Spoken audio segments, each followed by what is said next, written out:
Comment faire pour avoir confiance en toi? Beaucoup de personnes ont ce problème de manque de confiance.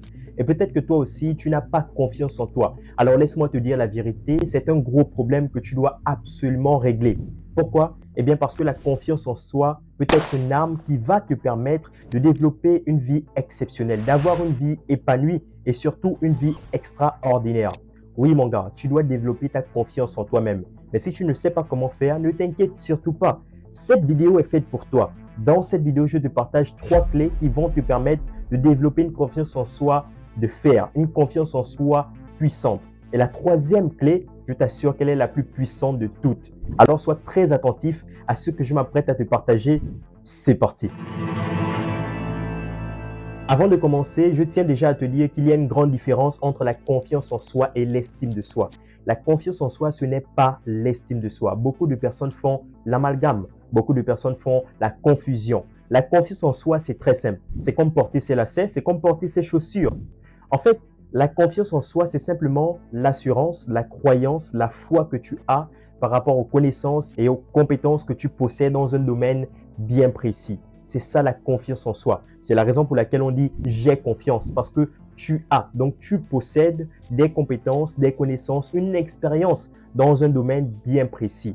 Par exemple, imaginons que tu es très fort dans les équations mathématiques et qu'on t'amène un devoir qui porte sur les équations mathématiques. Alors, lorsque je te pose la question, est-ce que tu as confiance en toi? Eh bien, tu vas naturellement me répondre oui, parce que tu as la connaissance, tu as la compétence par rapport aux équations mathématiques. C'est ça la confiance en soi. L'estime de soi, c'est totalement différent. Pourquoi? Parce que l'estime de soi, c'est lié à ton être, c'est lié à ton état d'esprit, c'est lié à qui tu es. C'est en fait la certitude que tu as de toi-même. C'est la confiance que tu as de toi-même. L'estime de toi, c'est la valeur que tu te donnes dans la société. Comment tu te considères dans la société?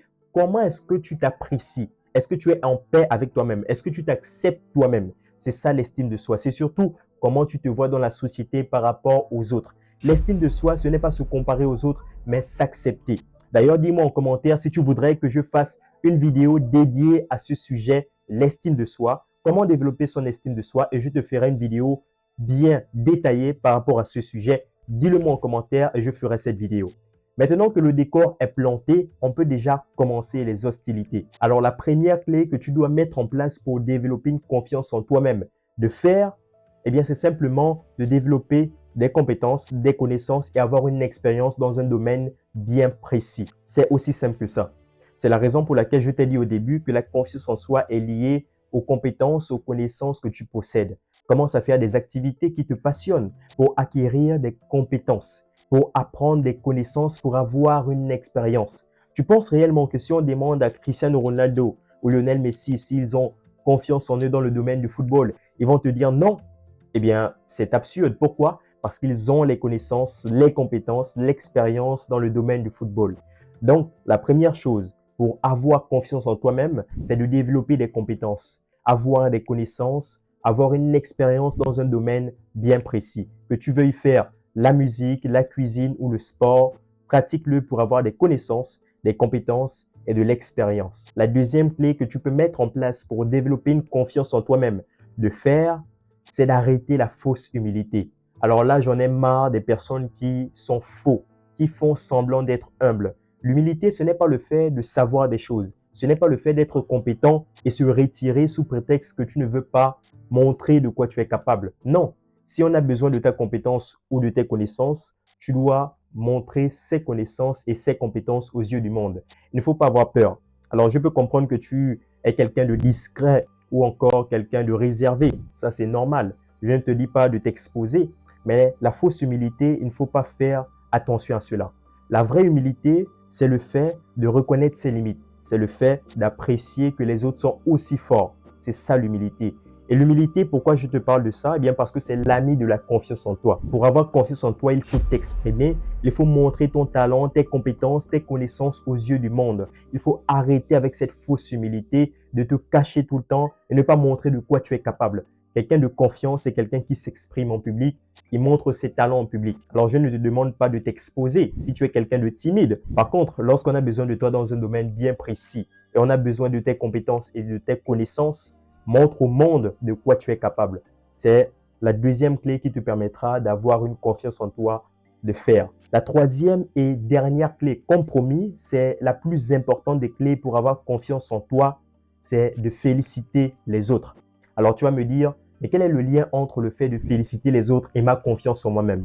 Eh bien, il y a un lien. Pourquoi? Parce que féliciter les autres montre que tu n'es pas jaloux. Alors, l'ennemi de la confiance en soi, c'est la jalousie. Pour voir si tu es quelqu'un de jaloux, lorsque tes proches, tes amis ou tes connaissances ont des réussites, si tu n'arrives pas à les féliciter, alors là, tu es quelqu'un de jaloux et ça peut tuer ta confiance en toi. Quelqu'un de confiant n'est pas jaloux des autres parce qu'il connaît son potentiel, il connaît de quoi il est capable, mais il reconnaît que les autres sont aussi forts. Il félicite les autres. C'est la raison pour laquelle si tes amis ou tes connaissances sont très forts dans un domaine, il ne faut pas hésiter à les féliciter. Ça montre que tu es quelqu'un de confiant, ça montre que tu n'es pas jaloux de leur succès. Parce que la jalousie, c'est le pire ennemi de la confiance en soi. Donc, si tu veux avoir confiance en toi-même, arrête toute forme de jalousie, arrête toute forme de comparaison négative. Oui, parce qu'il existe la comparaison négative et la comparaison positive. La comparaison négative, c'est le fait d'être jaloux des autres. C'est le fait, lorsque les autres font bien, d'être jaloux, de critiquer négativement le travail des autres, les prouesses et les choses exceptionnelles que les autres ont réalisées. Et pourtant, la comparaison positive, c'est le fait de s'inspirer du travail des autres, de se dire, ce mec, ce gars, mon ami a fait très bien, je vais m'inspirer de lui pour faire aussi mieux, pour faire encore mieux. Ça, c'est OK. Et en plus de ça, lorsqu'il fait très bien, tu le félicites. Voici en quelque sorte les 3 clés que tu peux mettre en place pour développer une confiance en toi solide. Partage cette vidéo à des amis, peut-être que eux aussi voudraient savoir comment fait-on pour développer sa confiance en soi. Je te dis à très vite dans une prochaine vidéo. N'hésite surtout pas à t'abonner, ça permet de faire grandir la communauté. Peace out.